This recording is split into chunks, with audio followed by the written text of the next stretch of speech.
We got some dumbass floating around this country. This is Unshackled with Imran on JusticeNews.net. I said that torture is official U.S. government policy. It is not the result of a ruse. This is Unshackled with Imran on JusticeNews.net.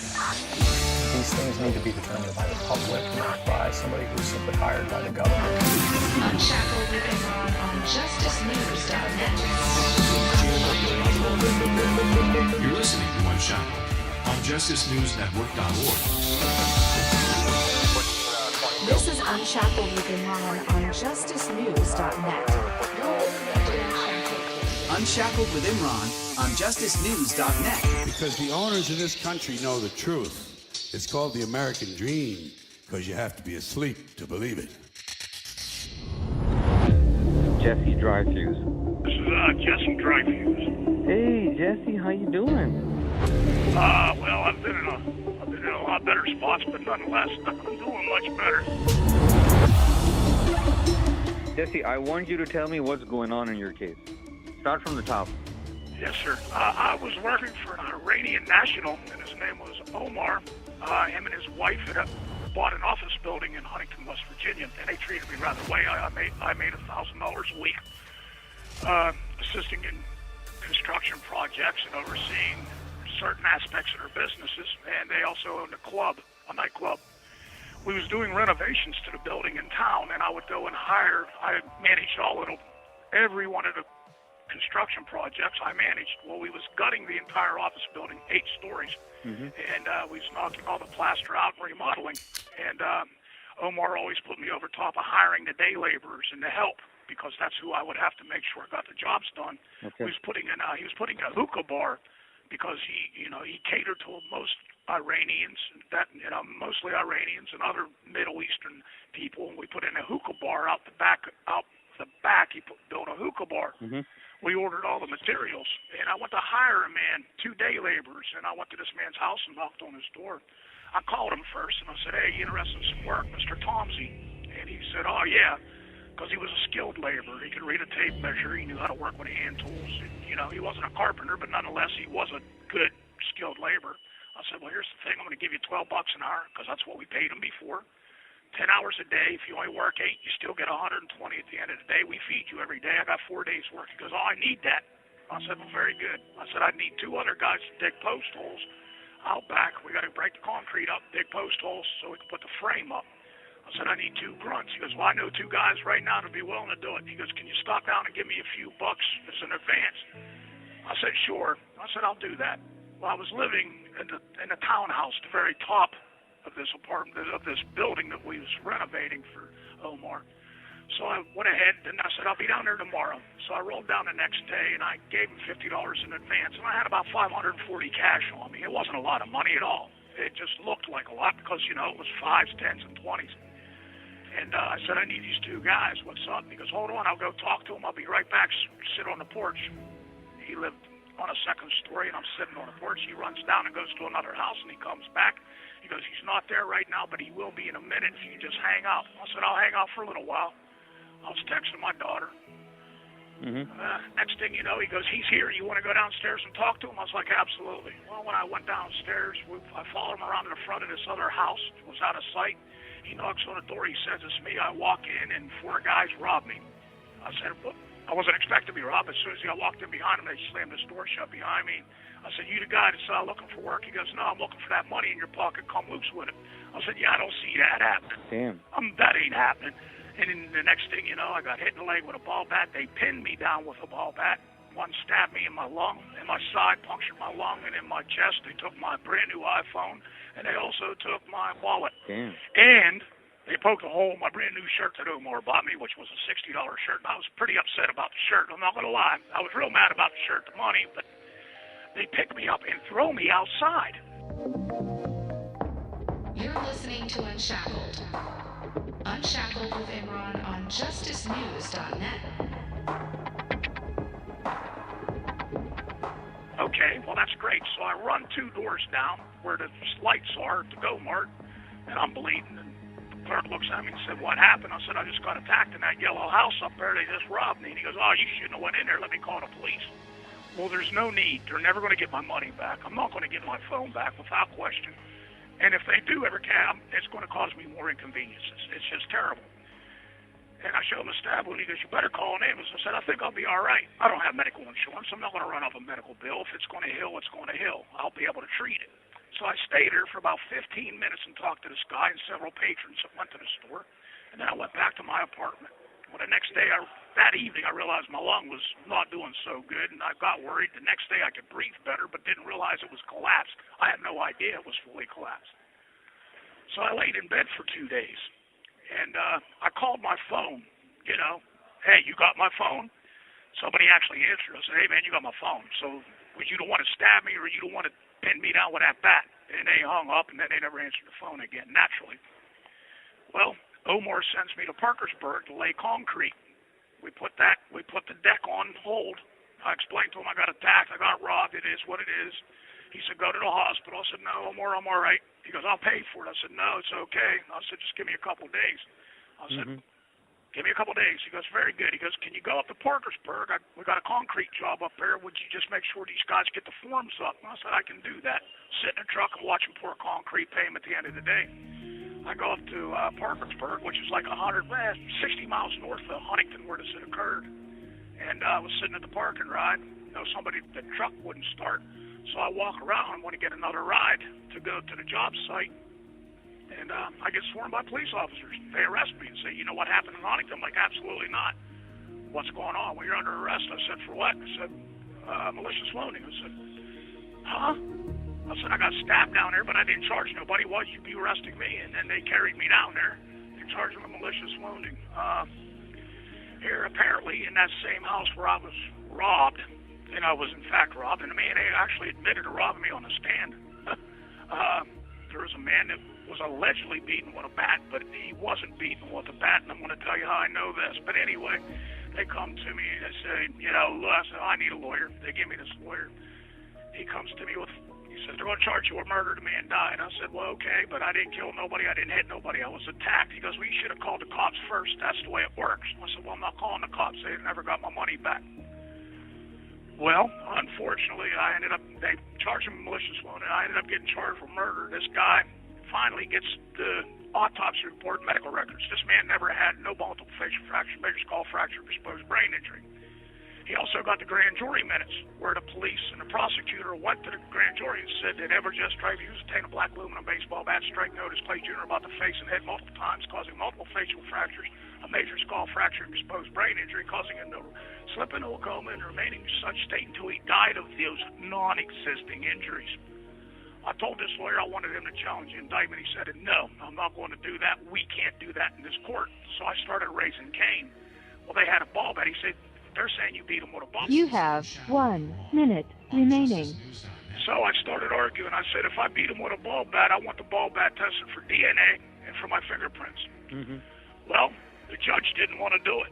The police never sent it off. The judge finally issued the order, but he said, what are you going to do when it comes back with your fingerprints and DNA? I said, you ain't understanding. It's not going to. And it didn't. Well, they didn't like that, so they come to me and try to get me to take a plea. In the meantime, I found out that the man that was in this house earlier that day, he was found laying face down in his home with no clothes on, unconscious, and they kicked his front door in. Then, later on, that evening, after this transpired where I got robbed, about an hour later is when the phone call to 911 was actually made about what had occurred. This man was pushed through the glass top table, like a garden table that he had in his home, and he was entangled in it. And the fire department and police, the first responders, had to use duct tape to break the rest of the glass to get him removed from this table. They withheld all of this evidence, and they knowingly presented the false fabricated evidence to the grand jury to get me indicted because they had all of these records in their possession 47 days before they ever presented the false complaint to the grand jury. Well, I started screaming that what they had done was they criminalized prosecutorial misconduct. They knowingly presented false perjured testimony in order to indict me. That's a felony in any state. And the judge didn't like that at all. He said, well, you don't know what you're talking about, and I'm not going to hear this anymore. You can either take the plea or you can go to trial. I said, very good, we'll go to trial. The day of my trial... Deliberate indifference. Absolutely. And the day of my trial, I was not. They decided I wasn't allowed to use the autopsy report or the medical records. Why not? They showed this. That's a good question. I wasn't allowed to use them, and I'm not trying to gear up on you, but I've been fighting for 10 years to get this story. It's prosecutorial misconduct, man. Isn't that illegal? Isn't that a Brady violation right there? More than Brady, it's unbelievable. I mean, you got Giglio, you got Brady, you got Napew, and it goes beyond this because what they did was they actually put a man. He actually put a man on the stand to say that he witnessed me beat this man's brains out, and he cleaned up brain matter and skull fragments. 16 months after they lied, and I started bringing it to everybody's attention that they committed perjury to wrongfully indict me, and the indictment was no good. They found a man and put him on the stand and said he witnessed me beat a man's brains out with a ball bat, and that he cleaned up these brains and skull fragments. It was inherently incredible. It never occurred. He will be branded a liar because the medical report doesn't prove what he's saying. And very good, but we didn't have it to rebut. My lawyer did nothing but sit there with the prosecutor the entire time. Oh, he was a public pretender. He was on their team, yeah. John Lashley, terrible. I ended up getting him indicted as well for fraudulent billing. He submitted $30,000 for fraudulent billing in my case for work product he never performed.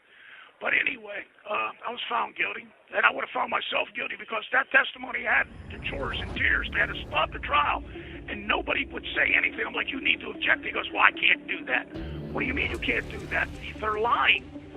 And it was criminalized prosecutorial misconduct.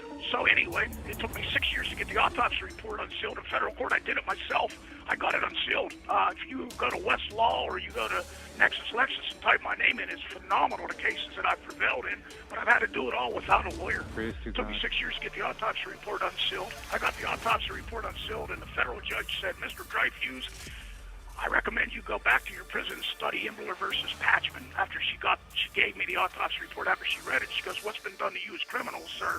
She goes, I'm not allowed to tell you how to do it, but what I will tell you is prosecutors and police officers have qualified or absolute immunity, but there is no immunity for criminal actions on their parts, and I believe you need to study this. So I went and studied Imran versus Patchman, and I filed the application to present complaints to the grand jury. The judge denied it. I filed a handwritten petitioner's brief in the West Virginia Supreme Court of Appeals, presented oral arguments, and I prevailed and set legal precedent in this state and any person being allowed to do so.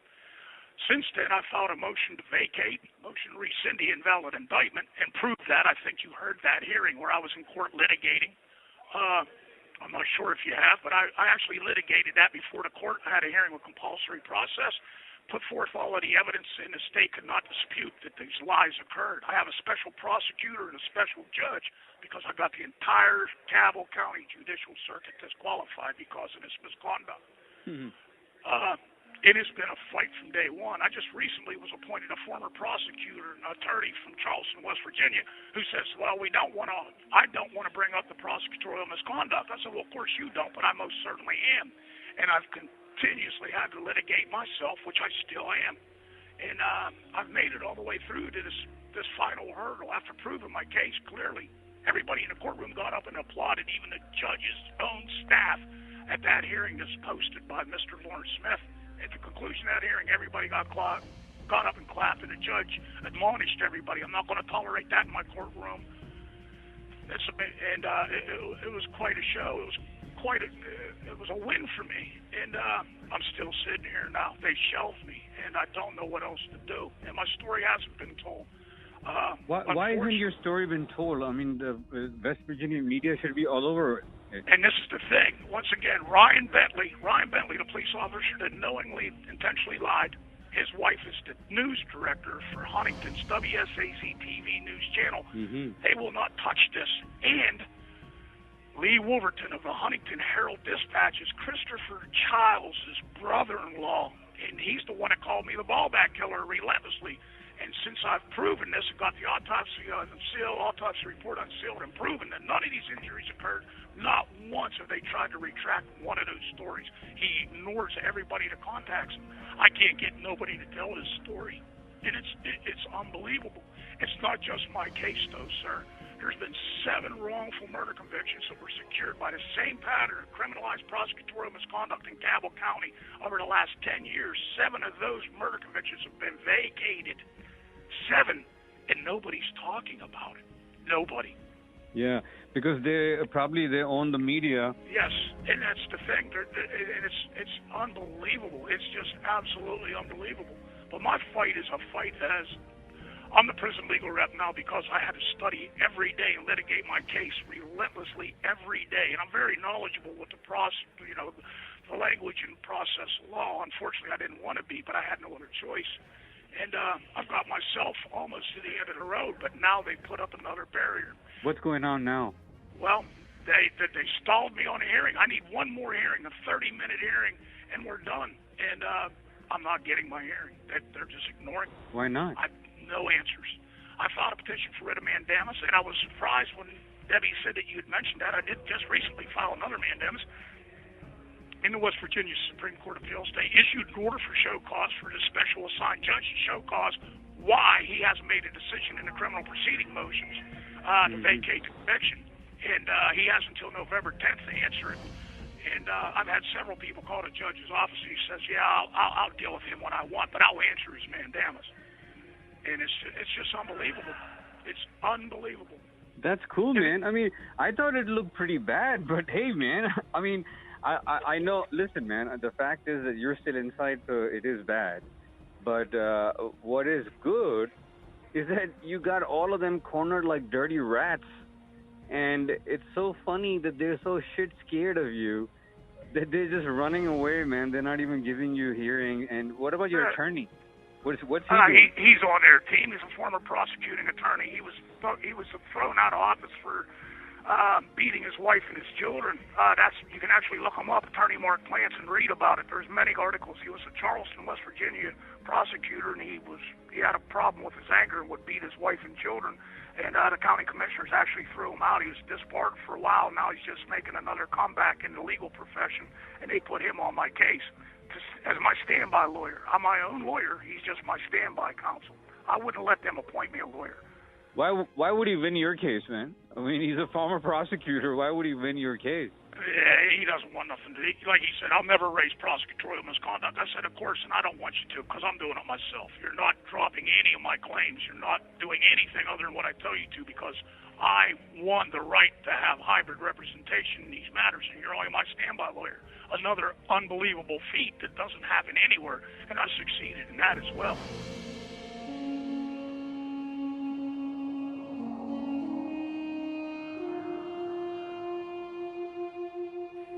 It's just nobody's hearing my story and they're keeping me quiet. And as long as I'm quiet, I'm going to sit in this prison. Unfortunately, that's the truth of it. You're listening to Unshackled. Unshackled with Imran on justicenews.net.